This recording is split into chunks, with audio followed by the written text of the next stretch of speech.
Parlons à présent de la future centrale EDF du Larivot à Matoury. La structure, vous le savez, remplacera celle de Degradé-Cannes en 2023. Une centrale capable de produire autant d'énergie que le barrage de Petit-Saut, mais construit non loin de zones habitées à Cognos-Larivot. Le projet ne fait pas l'unanimité. Lélia Chérubin-Jeannette et Abel Parnasse.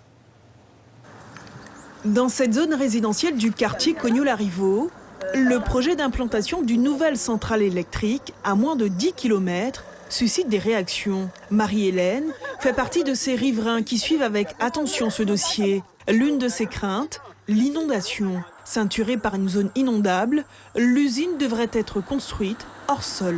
Si on fait un tour dans le quartier, on va voir que la grande partie des axes se retrouve inondée.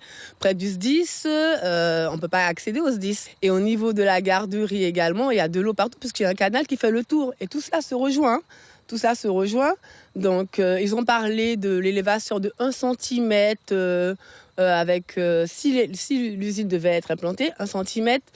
1 cm par rapport à quoi? Quelle variable? Par rapport à quelle référence? On ne sait pas. On voit bien en contrebas de la nature avec tous les affluents, tous les cours d'eau qui se rejoignent. Nous, on va se retrouver inondés encore plus. Mais les inquiétudes vont encore plus loin, et notamment sur le rejet des particules de soufre et de poussière. Une problématique soulevée par ce gestionnaire de crèche qui accueille dans cette structure une trentaine d'enfants. Par rapport aux enfants qui sont présents, donc quel sera l'impact?